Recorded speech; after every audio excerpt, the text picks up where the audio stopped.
100.4 உங்கள் அண்ணா சமுதாய வானொலி. புதிய சமுதாயம் படைப்போம்.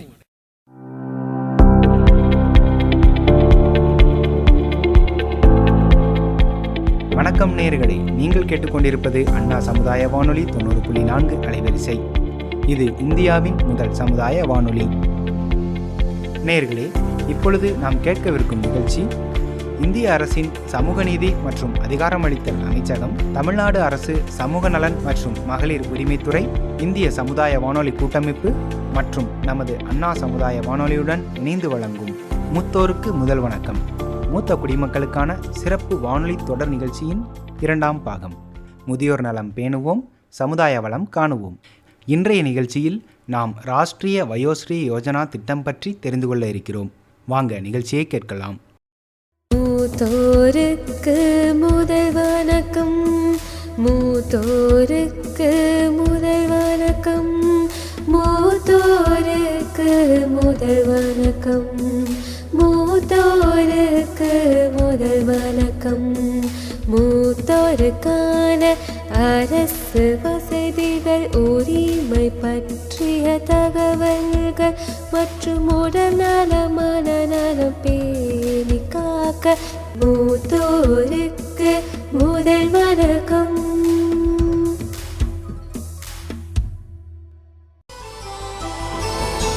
இன்றைய நிகழ்ச்சியில நாம எந்த திட்டத்தை பத்தி கேட்க போறோம் அப்படின்னா, ராஷ்டிரிய வயோஸ்ரீ யோஜனா அப்படின்ற இந்த திட்டத்தை பத்தி தான் கேட்க போறோம்.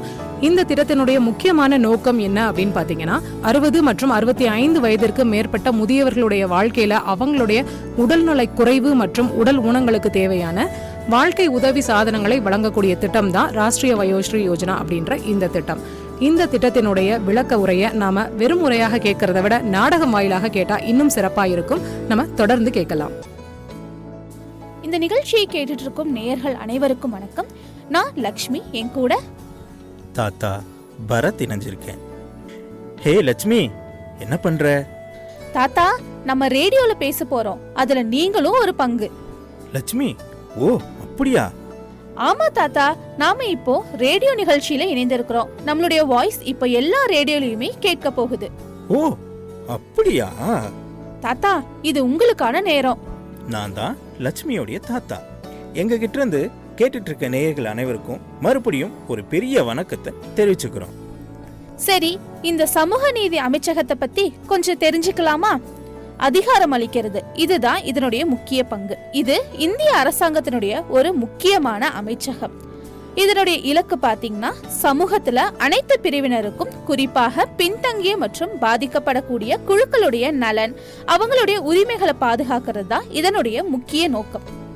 இந்த அமைச்சகம் பாத்தீங்க அப்படின்னா, சமூக சமத்துவம், நீதி, அதிகாரம் அளிக்கிறது, அது மட்டுமா பல்வேறு திட்டங்களை மக்களிடத்துல தீட்டி அதை கொண்டு போய் சேர்க்கறதும் செயல்படுத்துறதும் ஒரு முக்கிய பங்காகவும் இருக்குது.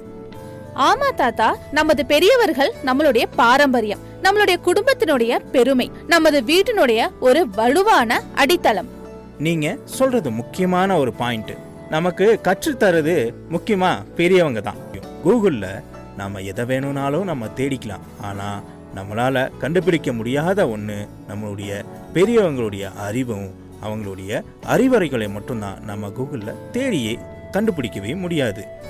உண்மைதான் தாத்தா. ஆனா இப்ப இருக்கிற இந்த மாறி வரும் காலகட்டத்துல இன்னும் நிறைய விஷயங்களை நம்ம பார்க்க வேண்டியது இருக்கு. மூத்த குடிமக்கள் துரதிருஷ்டவசமாக தனித்து விடப்படுறாங்க. அவங்களுடைய இந்த கடைசி காலத்திலயுமே அவங்க தனியாகத்தான் இருக்காங்க. இதை தீர்க்கத்தான் அரசு ஒரு முக்கிய நடவடிக்கையை எடுத்திருக்கு. மூத்த குடிமக்களுடைய நல்வாழ்வுக்கான நடவடிக்கை. ஆமா, சமூக நீதி அமைச்சகம் மற்றும் அனைத்து முதியவர்களையும் உள்ளடக்கிய மற்றும் நியாயமான சமுதாயத்தை உருவாக்க அதிகாரம் அளிக்கிறதுக்காகத்தான் இது செயல்படுது.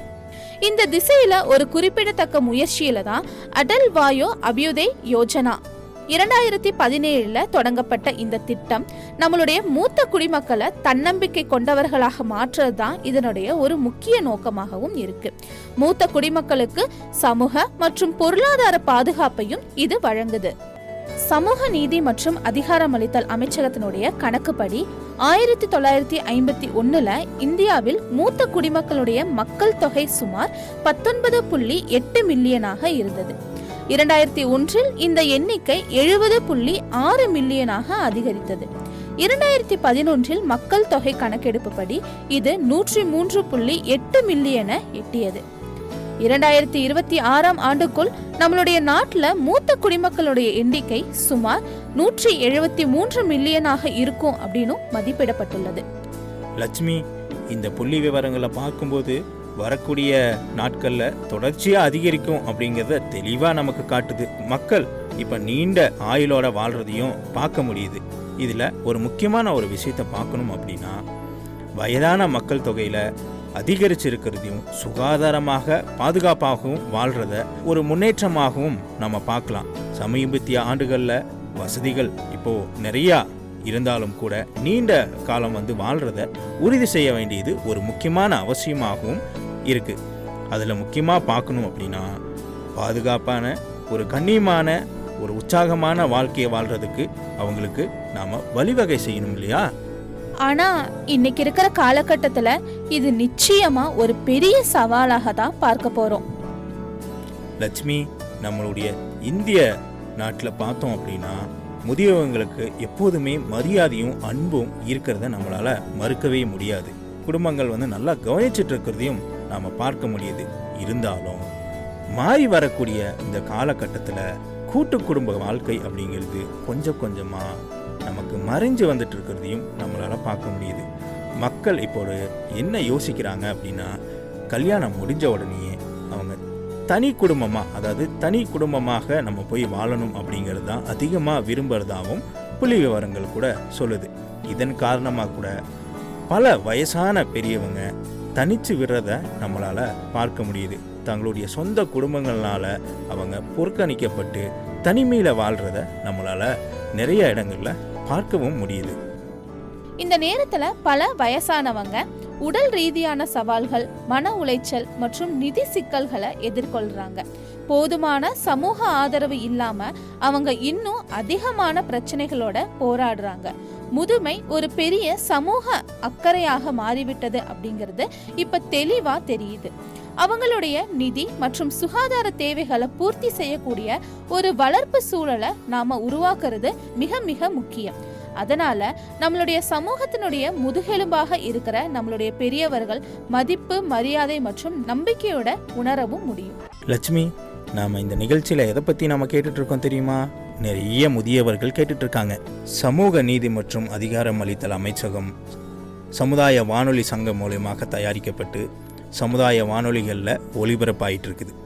அது மட்டுமா, ஏன் இந்த நிகழ்ச்சியை ஒளிபரப்பு பண்ணுறோன்னா, மூத்த குடிமக்களுக்கான உரிமைகளை மற்றும் கண்ணியத்தை பாதுகாக்கும் நோக்கமாக இந்த நிகழ்ச்சியில் ஒரு முக்கிய நோக்கமாகவும் இருக்குது. தாத்தா, சமூக அமைச்சகத்தின் கீழ் இருக்கிற திட்டத்தை நேயர்களுக்கு ஷேர் பண்ணிக்க நான் ரொம்ப விரும்புறேன். நீதி மற்றும் அதிகாரம் அளித்தல்ல அட்டல் வாயோ அபியுதே யோஜனா அப்படிங்கிறது அரசாங்கத்தின் நிதி பாதுகாப்பு, சுகாதாரம் மற்றும் சரியான ஊட்டச்சத்தை உறுதி செய்யறது தான் இதனுடைய ஒரு முக்கிய நோக்கமாக இருக்கு. இந்த திட்டம் அவர்களுடைய ஒட்டுமொத்த நல்வாழ்வு மற்றும் தங்குமிடத்திலையும் கவனம் செலுத்துது. அவங்களுடைய வாழ்க்கையுடைய முக்கியத்துவத்தை புரிந்து கொள்றது, தலைமுறை இடைவெளியை குறைக்கிறது மற்றும் வயதுக்கு ஏற்ற சூழலை உருவாக்குறது. இது பெரியவங்களுக்கு ஆதரவு வழங்குறத நோக்கமா கொண்டிருக்கு. தங்களுடைய குடும்பங்களால தனித்து விடப்பட்டதாகவும் நிராகரிக்கப்பட்டிருக்கிறதாக உணர்கிறேன் அப்படின்னு சொல்லி நினைக்கிறவங்களுக்கு அவங்க இழந்த நம்பிக்கையை மீண்டும் பெற இது உதவுது. லட்சுமி, நீ சொல்றது சரியான விஷயம்தான். 60 வயசுக்கு மேலே இருக்கக்கூடிய மூத்த குடிமக்களுக்கு இந்த திட்டங்களில் நிறைய திட்டங்கள் இருக்குது. அதில் இருக்கக்கூடிய திட்டங்கள் என்ன அப்படின்னா, மூத்த குடிமக்களுக்கான ஒருங்கிணைப்பு திட்டம் IPSRCV அப்படின்னு சொல்லக்கூடிய ஒரு திட்டம், மூத்த குடிமக்களுக்கான மாநில செயல் திட்டம் SAPSRC, தேசிய வயோஸ்ரீ திட்டம் அல்லது ராசிய வயோஸ்ரீ திட்டம் RVY அப்படின்னு கூட சொல்கிறாங்க. மூத்த குடிமக்கள் உற்பத்தி ஈடுபாட்டிற்கான வாய்ப்புகள் ஸ்கோப் அப்படின்னு ஷார்ட்டாக சொல்லக்கூடிய ஒரு திட்டம். அது மட்டுமா, சீனியர் கேர், ஏஜிங் க்ரோத் இன்ஜினும் கூட இருக்குது. இந்த மாதிரி பல திட்டங்கள் இருக்குது. அரசாங்கம் பல திட்டங்களை மூத்த குடிமக்களுக்காக செயல்படுத்திட்டு இருக்கு. அது நம்ம எல்லாத்துக்குமே ஒரு முக்கியமான ஒரு விஷயமாகவும் நாம் தெரிஞ்சுக்கணும்.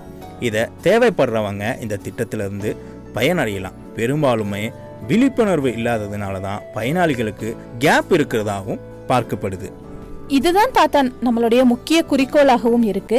இந்த சிறப்பு நிகழ்ச்சியின் மூலமா அவங்களுக்கு பயன் அளிக்கக்கூடிய நலத்திட்டங்கள் பற்றிய விரிவான தகவல்களை அவங்களுக்கு வழங்குறத நோக்கமாக நாம கொண்டிருக்கோம்.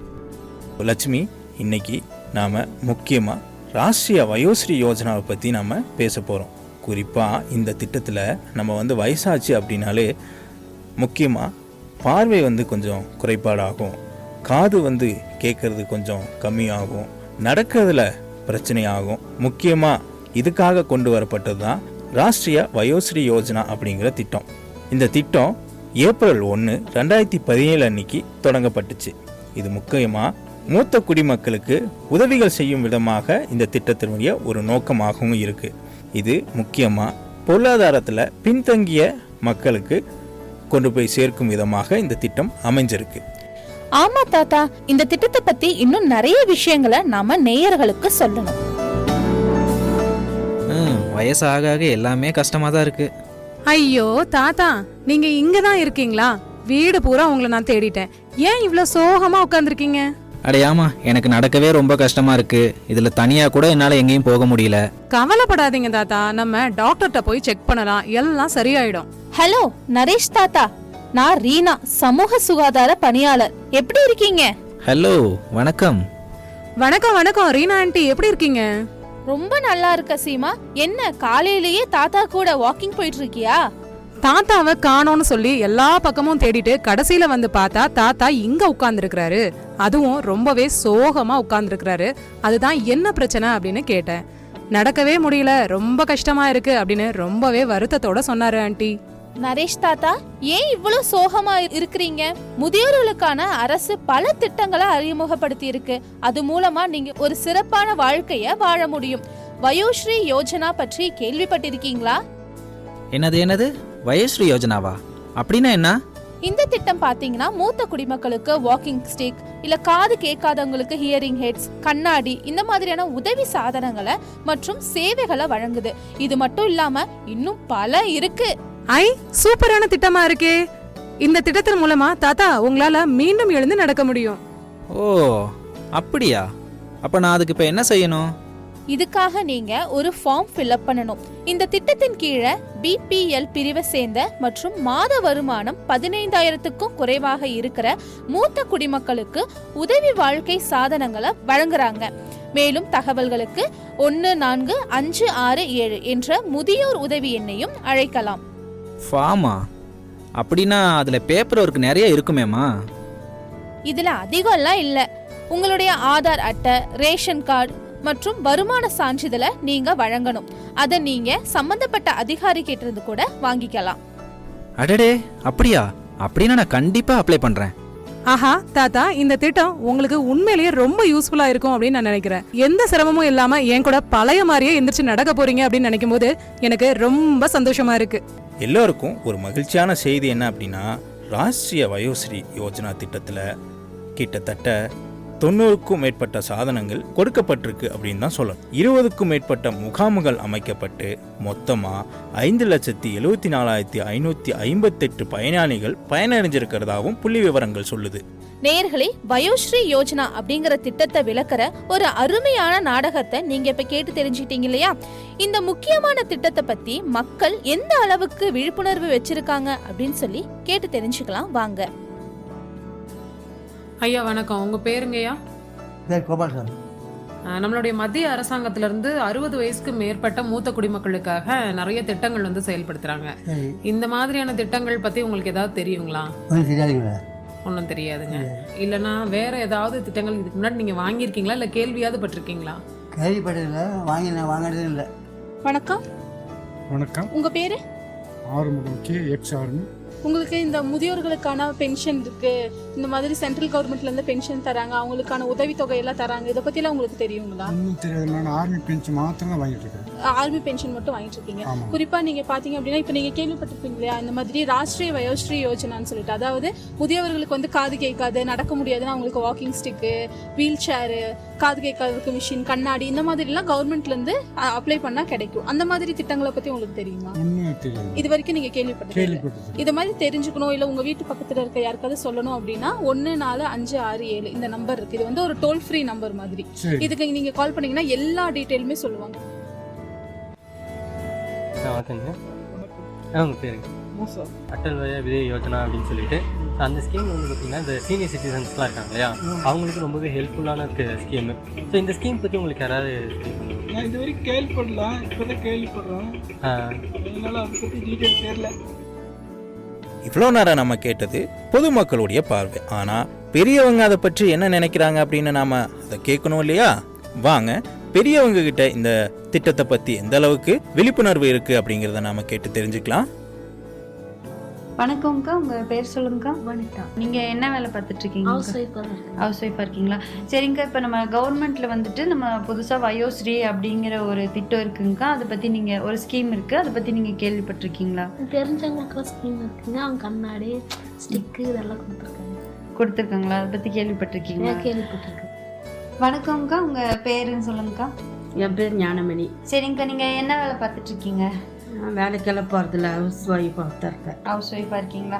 சரிங்கக்கா, இப்போ கவர்மெண்ட்டில் வந்துட்டு வயோஸ்ரீ அப்படிங்கிற ஒரு திட்டம் இருக்குங்கக்கா. அதை பற்றி நீங்கள் கேள்விப்பட்டிருக்கீங்களா? ஏதாவது தெரியுங்களா? அதான் சின்ன சின்ன விஷயம் கேள்விப்பட்டேன். கண் குறைபாடு, பார்வை குறைபாடு இருக்கிறவங்களுக்கு கண்ணாடி கொடுக்கறது, நடக்க முடியாதவங்களுக்கு அந்த வீல் சேரு, அப்புறம் இந்த மாதிரி சின்ன சின்ன 60 வயசுக்கு மேலானவங்களுக்கு சின்ன சின்ன உதவி செய்கிற மாதிரி கேள்விப்பட்டிருக்கிறேன். வணக்கம்க்கா, உங்கள் பேர் சொல்லுங்கக்கா. என் பேர் ஜூலியட். ஜூலியட்டுங்களா? சரி, நீங்கள் என்ன வேலை பார்த்துட்ருக்கீங்கக்கா? கூலி வேலை. கூலி வேலை பார்க்குறீங்களா? சரிங்கக்கா, இப்போ கவர்மெண்ட்டில் வந்துட்டு இந்த மாதிரி வயோஸ்ரீ அப்படிங்கிற ஒரு திட்டம் இருக்குங்கக்கா. அதை பற்றி உங்களுக்கு தெரியுங்களா? அவங்கக்கிட்ட கண்ணு தெரியாதவங்களுக்கு, காது கேட்காதவங்களுக்கும் ஹெல்ப் பண்ணுற மாதிரி. சரிங்கக்கா, ரொம்ப தேங்க்ஸுங்கக்கா. வணக்கம்ண்ணா, உங்கள் பேர் சொல்லுங்கண்ணா. ஆரம்பங்க. அண்ணா, நீங்கள் என்ன வேலை பார்த்துட்ருக்கீங்க? நான் தடிமரத்துக்கு போகிறேங்க. சரிங்கண்ணா, இப்போ நம்ம கவர்மெண்ட்டில் வந்துட்டுங்கன்னா வயோஸ்ரீ அப்படிங்கிற ஒரு திட்டம் இருக்குங்கண்ணா. அதை பற்றி நீங்கள் கேள்விப்பட்டிருக்கீங்களா? உங்களுக்கு தெரியுங்களா? ஆமாங்க, நான் வந்து அந்த திட்டத்தை வந்து கேள்விப்பட்டிருக்கேங்க. எங்கன்னு கேட்டிங்கன்னா, நான் ஒரு தடவை வந்துட்டு ஆனிஸ்க்கு போனேன். அங்கே வந்துட்டு கண் முகாம் வந்துட்டு நடத்திட்டு இருந்தாங்க. அப்போ என் கண்ணில் வந்து கொஞ்சம் குறைபாடு இருக்குது, கொஞ்சம் கண்ணாடி போட்டுக்கோங்க அப்படின்னாங்க. அப்போ நான் சொன்னேன், அந்த கண்ணாடியெல்லாம் வாங்குற அளவுக்கு என்கிட்டலாம் காசு இல்லை அப்படின்னு சொன்னேன். அப்போ வந்து அவங்க என்ன சொன்னாங்கன்னா, ஒரு திட்டம் இருக்குது அப்படின்னாங்க. இப்போ நீங்கள் சொன்னீங்களே வயோஸ்ரீ, அந்த ஏதோ வயோஸ்ரீயா என்னமோ சொன்னாங்க. அந்த திட்டத்தை பற்றி, அந்த திட்டத்தில் வந்துட்டு கண்ணாடி தருவோன்னா வாங்கிக்கிறீங்களான்னு கேட்டாங்க. சரி, நான் வாங்கிக்கிறேன் அப்படின்னு சொன்னேன். அதனால எனக்கு அந்த திட்டம் தெரியுங்க. இப்போ பார்த்தீங்கன்னா நேயர்கள் அவங்களுடைய தனிப்பட்ட அனுபவத்தை நம்ம கூட பகிர்ந்துக்கிட்டாங்க இல்லையா? அவங்களுடைய குரல் வாயிலாகவும் நம்ம கேட்டிருந்தோம் இல்லையா? இந்த நிகழ்ச்சியை நாம் முடிக்க வேண்டிய நேரமும் வந்துருச்சு. மூத்த குடிமக்களுக்கான திட்டத்தை பற்றியும் நீங்கள் தெரிஞ்சுக்கணும் அப்படின்னா 145667 அப்படிங்கிற அழைப்புக்கும் நீங்கள் அழைச்சி நீங்கள் இதை பற்றி நிறைய விஷயங்கள் தெரிஞ்சுக்கலாம். நாம் பார்த்தோன்னா நம்மளுடைய மத்திய மற்றும் மாநில அரசுங்கள்லேருந்து என்ன மாதிரியான உதவிகள் திட்டங்கள் இருக்குது அப்படிங்கிறத, முக்கியமாக மூத்த குடிமக்களுக்கு என்ன மாதிரியான வசதிகள் அந்த டோல் ஃப்ரீ நம்பருக்கு அழைச்சா கிடைக்கும் அப்படிங்கிறத அவங்களுக்கு நம்ம அழைச்சி அந்த காலில் நம்ம பேசினதை நம்ம கேட்கலாமா? சார், நம்மளோட ஹெல்ப்லைன் பார்த்தீங்கன்னா மத்திய அரசு மாநில அரசு 2 இணைந்து நடத்துகிற ஹெல்ப்லைன் தமிழ்நாட்டில் சமூக நலத்துறை கீழே வந்து இயங்கிட்டு இருக்கு சார். இந்த உதவின்னு பார்த்தீங்கன்னா காலையில் 8 மணிலேருந்து இரவு 8 மணி வரைக்கும் செயல்படும். வாரத்தில் 7 நாட்களுமே செயல்பட்டு இருக்கு. 60 வயசுலேருந்து 60 வயசு மேலே உள்ளவங்களுக்காக இயங்கிட்டு இருக்குங்க. நம்ம முதியோருக்காக ஒரு 4 வகையான உதவிகள் பண்ணிட்டு இருக்கோம். அதுல முதலாவது உதவி என்னன்னு பார்த்தீங்கன்னா தகவல் தொடர்பான உதவிகள். முதியோர் இல்லங்கள், பகல் நேர பராமரிப்பு மையங்கள், பராமரிப்பாளர்கள், முதியோர் உபயோகப்படுத்தும் உபகரணங்கள், இதுக்கான தகவல் நம்ம கொடுத்துட்டு இருக்கோம். இரண்டாவது சேவை என்னன்னு பார்த்தீங்கன்னா வழிகாட்டுதல். இப்போ ஒரு முதியோருக்கு சொத்து ரீதியாவோ உயிர் ரீதியாவோ ஏதாவது சட்டம் சார்ந்த வழிகாட்டுதல் தேவைப்படுது அப்படின்னா நம்ம கிட்ட சட்ட ஆலோசகர் இருக்காங்க, அவங்க அதுக்கான வழிகாட்டுதல் கொடுப்பாங்க. அடுத்து முதியோர் உதவி தொகை இருக்கு பாத்தீங்களா, அது விண்ணப்பிக்க என்னென்ன தகுதிகள் இருக்கணும், அதுக்கு என்னென்ன ஆவணங்கள் தேவை, அது எப்படி போய் விண்ணப்பிக்கலாம் அப்படிங்கிற வழிகாட்டுதல் நம்ம கொடுத்துட்டு இருக்கோம். அடுத்து பராமரிப்பு சட்டம் 2007 சட்டம் இருக்கு, அந்த சட்டத்தின் கீழே பசங்க பிள்ளைங்க பெற்றோர்களை பார்த்துக்கிட்டு தான் ஆகணும். அப்படி பார்த்துக்காத பட்சத்தில் நம்ம ஆர்டிஓ ஆஃபீஸில் பெட்டிஷன் கொடுக்கலாம். அதுக்கான வழிகாட்டுதலுமே நம்ம கொடுத்துட்ருக்கோம் சார். 3வது சேவை என்னன்னு பார்த்தீங்கன்னா மனநல ஆலோசனை.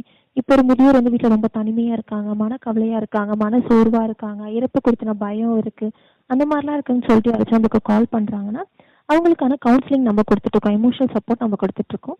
4வது சேவை என்னன்னு பார்த்தீங்கன்னா கள அளவிலான ஆதரவு, ஃபீல்டு சப்போர்ட் பண்ணிகிட்ருக்கோம். எதுக்காக அப்படின்ட்டு பார்த்தீங்கன்னா இப்போ ஒரு ஆதரவற்ற முதியவர் வந்து road side, railway station, bus stop, platform இந்த மாதிரிலாம் இருக்காங்கன்னு சொல்லிட்டு நம்மளுக்கு யாராச்சும் கால் பண்ணுறாங்கன்னா சமூக நலத்துறை உதவியோட அவங்கள மீட்டு நம்ம முதியோர் இல்லத்தில் சேர்த்துட்ருக்கோம்.